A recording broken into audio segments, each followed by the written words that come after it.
wabarakatuh. Perkenalkan, nama saya Rizky Ananda. Saya peserta Laser CPNS tahun 2026 angkatan 62 dengan NDH 34 kelompok 4 UPT Rutan kelas 2B Padang. Saat ini saya sedang berada di Rutan kelas 2B Padang, lebih tepatnya di klinik Rutan Padang. Dan yang mana klinik Rutan Padang ini tempat untuk warga binaan memeriksa kesehatan dan berobat.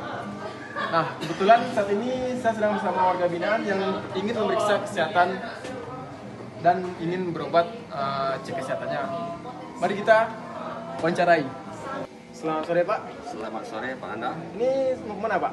Mau cek kesehatan Pak? Oh, cek kesehatan di klinik Putih Pak ya? Iya. Sebelumnya saya minta waktu sebentar, bisa Pak? Boleh Pak. Ya, ini saya ada beberapa pertanyaan terkait isu tentang kedaulatan negara Pak. Yang pertama itu pertanyaan, bagaimana bentuk nyata kontribusi warga binaan dalam menjaga keutuhan dan kedaulatan negara Pak? Bentuk nyata kontribusi warga binaan untuk keamanan negara adalah yang pertama, warga binaan selayaknya menjaga atau melaksanakan seluruh peraturan yang ada di Rutan Kota Padang Panjang ini. Yang kedua, warga binaan harus menjaga keamanan, kedamaian sesama warga, karena warga ini berasal dari suku dan agama yang berbeda. Nah, Saling menghargai Pak ya? kita harus saling menghargai untuk terjadinya kedamaian di Rutan ini.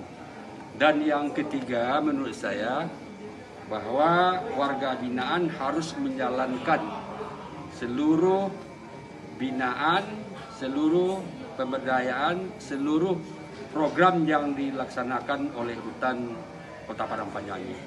Salah satu misalnya sebagai contoh, warga binaan harus mengikuti pembinaan keagamaan yang dilakukan oleh Rutan Padang Panjang, atau pembinaan untuk warga binaan agar warga binaan bisa mendapat kepandaian kerajinan tangan. Itu tiga menurut saya Pak. Oh, terima kasih Pak. Ya. Yang kedua Pak itu pertanyaan kedua, mengapa menjaga kerukunan dan sikap toleransi di lingkungan lapas atau rutan itu sangat penting bagi keutuhan wilayah Indonesia Pak? Ya. Warga binaan harus mengutamakan sikap toleransi terhadap sesama, karena di lapas ini, di rutan ini, kita terdiri dari berbagai suku bangsa dan agama. Nah, untuk itu kita harus saling toleransi. Nah, agar keamanan di rutan ini bisa dijaga dengan baik, agar tidak ada terjadi konflik atau perpecahan di Rutan Padang Panjang ini. Oke, baik Bapak. Menurut Bapak, ancaman terbesar terhadap keutuhan bangsa saat ini yang harus diwaspadai itu apa Bapak? Ancaman terbesar saat ini, karena sekarang ini kan zamannya informatika, telekomunikasi, HP dan lain sebagainya. Nah, untuk itu kita harus menjaga informasi-informasi yang benar. Artinya kita tidak terpengaruh atau menerima begitu saja berita-berita hoak dari luar. Harus kita seleksi berita-berita yang masuk. Untuk itu, maka dengan demikian bisa terjaga keamanan di Rutan Kota Padang Panjang ini. Oke, terima kasih Bapak atas waktunya. Sama-sama Pak Anda. Bapak bisa melanjutkan buat tes kesehatan lagi Pak ya? Terima kasih Pak. Oke Bapak, selamat sore Bapak. Selamat sore Pak.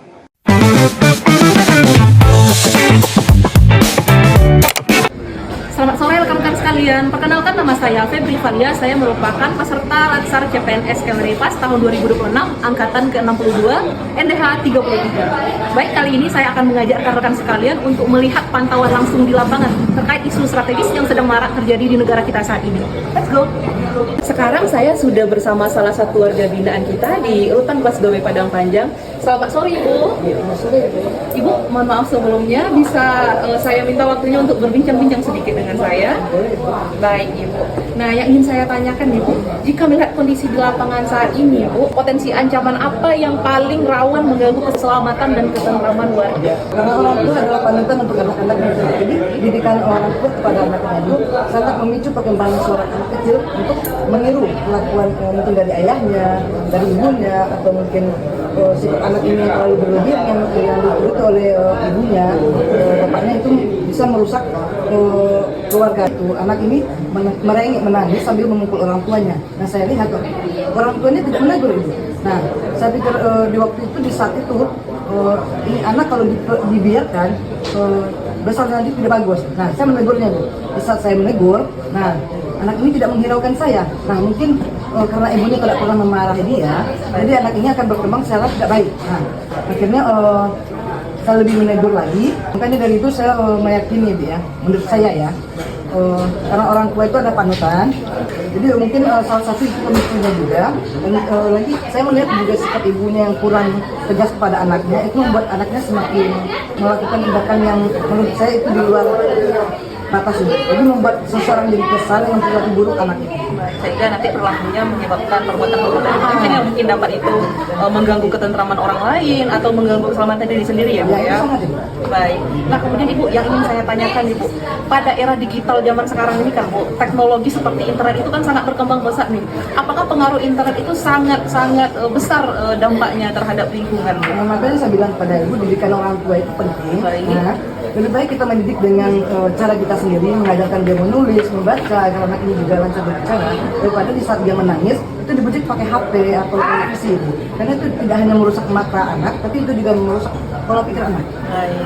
Nah ibu sekarang kan sudah menjalani masa hukuman di sini Bu ya. Apa yang sudah Ibu dapatkan seperti pembinaan atau pembelajaran selama berada di rutan kelas 2 Padang Panjang ini, dan apa keinginan Ibu ke depannya atau harapan Ibu untuk ke depannya? Insya Allah pelajarannya sudah banyak gitu ya. Mungkin kurangnya kesabaran dari saya itu kan yang membuat saya melakukan penganiayaan karena anak kecil ini. Dan saya berharap ilmu agama yang sudah diberikan seperti ustaz-ustaz saya yang sudah didatangkan ke sini dan juga mengajarkan saya lebih agama lebih dalam lagi, itu bisa membuat saya semakin sabar. Dan saya berharap dengan apa yang telah saya pertanggungjawabkan Ibu dengan kesalahan saya ini, saya berharap juga dapat segera untuk dibebaskan. Dari pernyataan narasumber tadi, ini menjadi bukti nyata bahwa kita sebagai instansi yang melakukan pembinaan terhadap warga binaan berperan aktif dalam membantu pemerintah untuk mendukung keamanan dan ketentraman warga negara. Salah satunya yaitu dengan keamanan, ketertiban warga binaan yang ada di UPT ini. Baik teman-teman, sekian dari saya akhiri dengan Assalamualaikum warahmatullahi wabarakatuh. Selamat sore.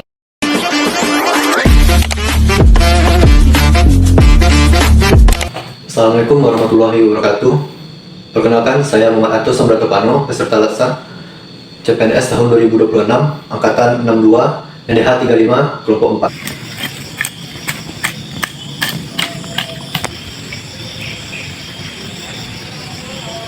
Saat ini saya sedang bersama Pak Gifan. Di lokasi ini sedang berlangsung kegiatan gotong royong dan penanaman tumbuhan yang diikuti oleh masyarakat sebagai bentuk upaya dalam menjaga lingkungan. Dari kegiatan ini juga menjadi salah satu upaya menjaga keselamatan bangsa melalui pelestarian lingkungan. Untuk mengetahui lebih lanjut, mari kita berbincang dengan salah satu peserta kegiatan. Selamat sore Bapak. Sore Pak.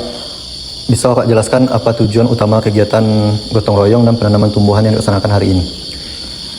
Tujuan penanaman dan gotong royong, tujuan kegiatan ini adalah menjaga kebersihan lingkungan, meningkatkan penghijauan serta menumbuhkan semangat gotong royong di tengah masyarakat. Dengan lingkungan yang bersih dan hijau, masyarakat dapat hidup lebih sehat dan nyaman. Baik, menurut Bapak, apa manfaat utama kegiatan ini bagi masyarakat? Manfaat kegiatan ini bagi masyarakat, manfaatnya sangat banyak. Selain lingkungan menjadi lebih bersih dan asri, kegiatan ini juga mempererat hubungan antar warga dengan bekerja sama. Rasa kebersamaan dan kepedulian sosial semakin meningkat juga. Selanjutnya, bagaimana hubungan kegiatan ini dalam upaya menjaga keselamatan bangsa? Hubungan kegiatan ini dengan menjaga keselamatan bangsa, lingkungan yang bersih dapat mengurangi risiko banjir, penyakit, dan kerusakan lingkungan. Jika masyarakat peduli terhadap lingkungan, maka keselamatan dan kesejahteraan bersama juga akan lebih terjamin. Hal ini merupakan bagian dari tanggung jawab kita sebagai warga negara. Baik, yang terakhir, apa pesan Bapak terhadap generasi muda agar terus melaksanakan kegiatan pelestarian lingkungan?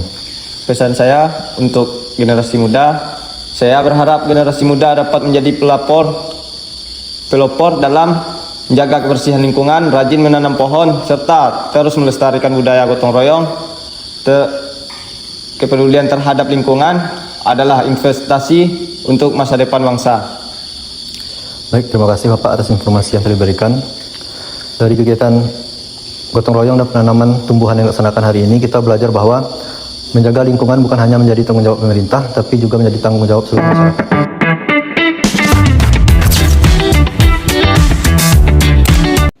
Assalamualaikum warahmatullahi wabarakatuh. Selamat pagi Bapak dan Ibu. Perkenalkan, nama saya Lutfi Ataya. Saya merupakan peserta Latsar CPNS Kemenpas tahun 2026, angkatan 62 NDH 32. Pada kesempatan kali ini saya ingin mewawancarai salah satu pegawai Lapas kelas 2B Lubuk Basung. Let's go. Sekarang saya bersama salah satu pegawai Lapas kelas 2B Lubuk Basung. Selamat pagi Bapak. Terima kasih atas waktunya Pak. Sebelumnya saya bersama Bapak siapa dan sebagai apa di lapas ini Pak?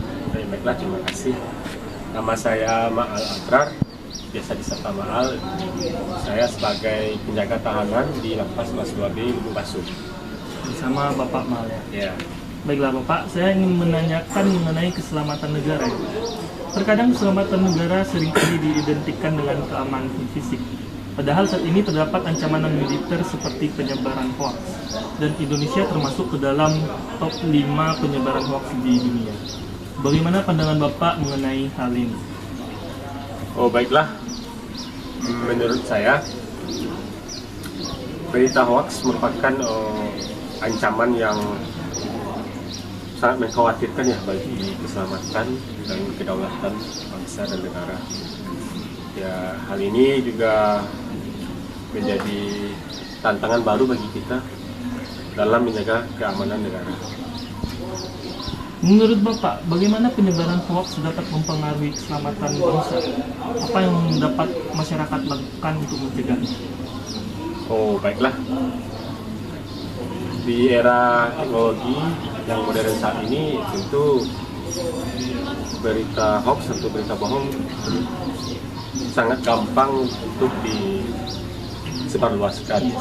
Jadi caranya untuk masyarakat supaya bisa menghindari berita hoax ini ada beberapa tips dari saya. Yang pertama itu ketika menerima berita di WA atau di grup WhatsApp, jadi kita harus membaca sampai akhir dan mengetahui dengan benar sumber-sumber dari berita tersebut. Untuk kita bisa membandingkan dengan channel-channel atau website yang resmi seperti Komtv atau yang sudah terpercaya. Apabila kita masih ragu, mungkin stop saja di kita, tidak usah disebarkan. Jadi kita tidak membuat yang lain terpengaruh dengan berita tersebut. Kalau itu sudah benar, ya tidak apa-apa kita sebarluaskan. Mungkin sekian. Dan juga untuk kita semua, berita-berita hoax ini tentu ada yang mengandung ujaran kebencian atau banyak yang mengadu domba, dan itu sangat mengkhawatirkan dan mencemaskan kita atas keselamatan dan ketertiban dan keamanan bangsa.